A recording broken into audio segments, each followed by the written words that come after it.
Welcome to the CSPC 2021 video series. I am interviewing Dr. Brenda O'Neill from Carleton University today. Dr. O'Neill, thank you so much for joining us. No, thanks very much for inviting me to do this, Jenna. I'm happy to do this. Of course. So you are currently the Dean of the Faculty of Public Affairs at Carleton University. Could you tell me a little bit about what that position entails? Sure. The dean or decanal position, if you will, is a leadership position within a faculty in a university. And a faculty is normally how we organize, if you will, the various units on campus that actually undertake the academic mission of the university. In this particular case, I'm the Dean of the Faculty of Public Affairs. And so it's as I said, it's a leadership position, and it means you provide leadership both internally and externally. And internally means you provide leadership in thinking through the programming that exists, the academic programming that exists within the units. You also think a little bit about provide leadership in terms of HR and also in terms of recruitment. You think about recruiting students, faculty, and staff. All of that is within the purview and I think of the responsibilities of a dean. There's also, I think, an external element to this. Strategic planning, if you think about it, is in part not only thinking about internally where you want to be in 5 or 10 years, it's also thinking about how others perceive your particular faculty. And so that's part of what I do. It's also, if you think there's an element to advancement and thinking about bringing in funding to provide support for the research and programs that we have within the faculty. So that's in a nutshell, really what a dean does. Yeah. Mm-hmm. So what makes the Faculty of Public Affairs unique? I mean, in the first instance, it's the name. And so the public affairs moniker, that's really what it means, is that's the focus of this particular faculty. We have a distinct mission. I love our mission statement, which basically says that it's about creating stronger societies and stronger democracies. So the mission of the Faculty of Public Affairs is also an important one, and one that I think is provides a good focus for what we do in this particular faculty. The mission itself is about building stronger democracies and societies. It's about addressing regional and global challenges, and it's about creating informed citizenship. And so if you think about those three elements to that mission, every one of the units that we have here in this faculty, things like law and legal studies, journalism, and communication and media studies. We also have social work, economics, the Norman Paterson School of International Affairs. We have Kruger College that has a bunch of public affairs, has a bunch of programs that address that particular mission, if you will. So it's a unique set of units, but it also has a unique mandate and mission that provides a link to everything that we do. So I think it's unique in that sense. It sounds like even within the faculty itself, it's a deeply interdisciplinary program. Absolutely. We have a tremendous, that was one of the things that I think struck me coming here, was I think many universities across the country and around the world talk about interdisciplinarity. It's an important element of what we do. But I think here at Carleton, they do it particularly well. And I can speak to at least two sort of elements within the Faculty of Public Affairs that I would argue embody this notion of interdisciplinarity. One of them is, if we think about migration and diaspora studies, we have not only a relatively new program in that area, so students can take courses from professors in very different units across the university to do it. That's an important element to it. We also have James Milner, who is leading the Local Engagement Refugee Research Network. And that is a group of individuals, a group of researchers within the university, broadly speaking, that come together from different disciplines and work on this one particular topic to make it work. I think there are faculty members from 3 different faculties, the Faculty of Arts and Social Science, Faculty of Public Affairs, and also Sprott, the Sprott Business School. So that's unique in a sense, is particularly cross-faculty, bringing people together to work. And I'm particularly pleased that we have we got the approval to hire a CRC to assist in that area. So it's actually going to increase the profile and the output that we have, and I think enhance the interdisciplinary nature of that particular work.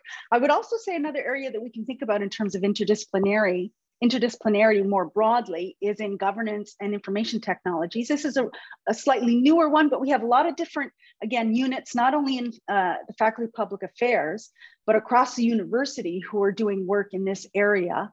Another CRC that in the Faculty of Public Affairs in this area that we actually just hired that will start next year. And so these are areas that I think sort of encapsulate the importance of bringing faculty members from different disciplines. They bring different lenses to an issue, but nevertheless, I think what you end up with is more enhanced and enriched research and understanding of that topic because you have so many people from different disciplines coming together to look at it. Yeah. Oh, absolutely. I know personally as a PhD student in biology, I have intensely benefited from how interdisciplinary your faculty is. I actually work with Dr. Stefan Schott as well. Oh, yes, absolutely. So, yeah, having that ability to collaborate is so intensely unique. And, as a scientist, I cannot overstate how beneficial that has been to me. And I say it makes sense, right? If you just think about it logically, that if you have a topic, there are multiple ways in which you can examine that particular topic to better understand it. But that's not always an easy thing to do because particularly in universities, we are set up that we have different units, like we have different faculties within those faculties, we have different departments and institutes and schools. And it's hard to create and ensure that those links between faculty members are actually sustainable. You have to I think you need to have the structural support to allow them to advance and to be successful. And I think that's one of the things that Carleton University actually does very well. Yeah. Mm-hmm.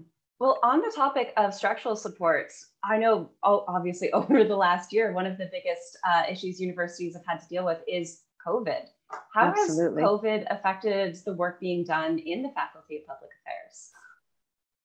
I don't think it's unique to the Faculty of Public Affairs, how COVID, has obviously, in March of 2020, a full lockdown. So we had to pivot. All of the courses had to go online. This fall, we have moved a bit to opening it up a bit. But again, lots of those decisions were made before we understood the Delta variant. And so we have sort of had to be very cautious in terms of how we move forward. So most definitely in terms of teaching, that's one element. We've shifted almost many of our courses to online. But I think the one element that gets forgotten is research. And a lot of the research has had to, if not stop completely, particularly for our scholars who travel to various parts of the world to undertake their research. At least some of them have had to move that sort of research online where it's possible. I don't know that, if you think about some of our scholars do research in libraries, right? They have to go to archives. Those archives are not digitized. The other thing I think that COVID has made clear is the importance of digitization for research. And so some of our scholars have just had to stop undertaking primary research because they just can't get to the places that they need to be. On the other hand, some conferences, I think, particularly, as I said, we're now 16, 17 months in, a lot of the conferences have been shifting, what would normally be almost exclusively face-to-face conferences. Now we're shifting to online, in part because it has to be online. But I think as we move forward, there's going to be much more in thinking about hybrid forms of conferences, in part because I think the reality is there's an understanding that you can get a much wider audience to your conference if you allow people to come in electronically or in an online kind of format.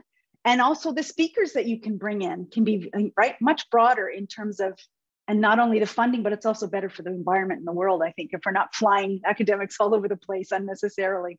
Yeah, so I would say those are the two. In terms of the leadership of the university, obviously we've had to pivot a lot of our time to thinking about COVID, and that has taken up quite a bit. But I think we're at a place now where it's sort of status quo. We're just waiting, for the end of that pandemic. Although I don't know that as soon as every time I say the end of the pandemic, I now realize there really isn't going to be an end.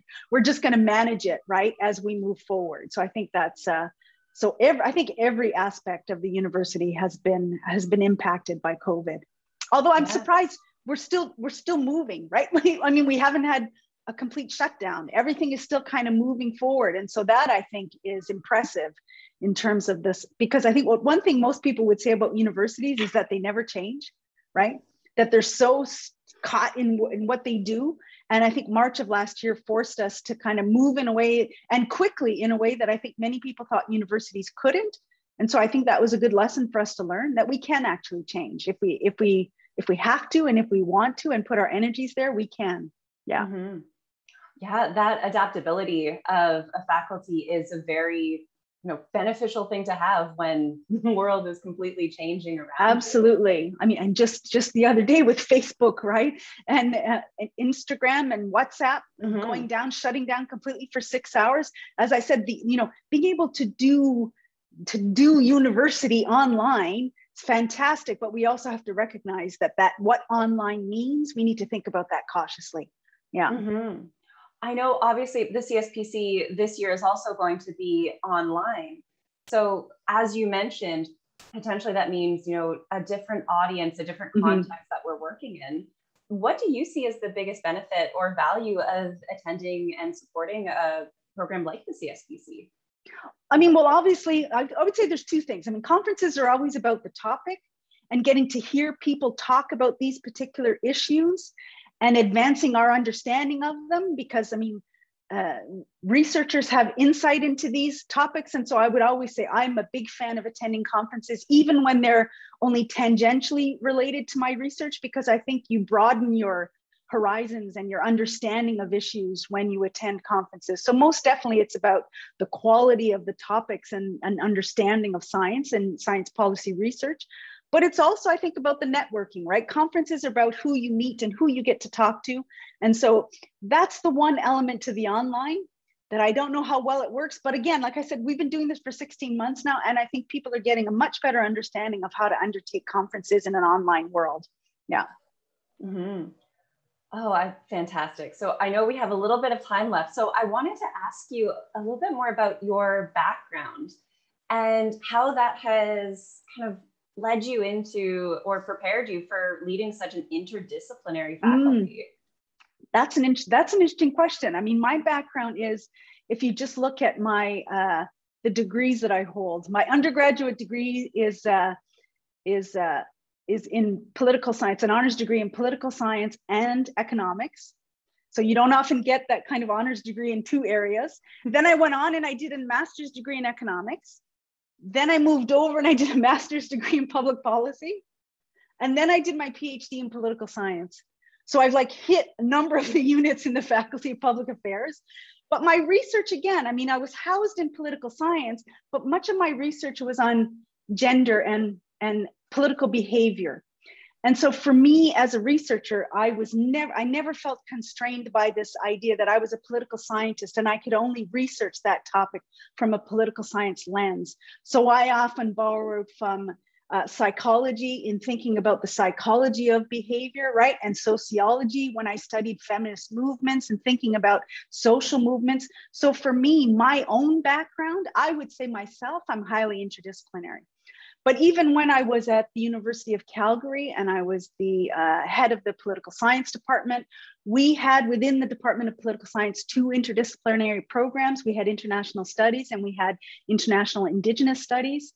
So for me, that is sort of natural for me to have a sort of an affinity for interdisciplinarity and making sure that it's structurally supported. So as I said, when I saw that this position had opened up at at Carleton, for me, it was just a natural fit. Yeah. Okay. With that, thank you so much for Thank you so much, this Jenna. interview. This was fun. Yeah, thank you. Glad. And again, as a biologist at Carleton, I am very excited that an interdisciplinary faculty like yours exists, and that I hope I actually get to meet you in person in the future. In person in future, by all means. Yeah, pop by. I'm here. Oh, yeah. I definitely will. Okay. Thanks you very much.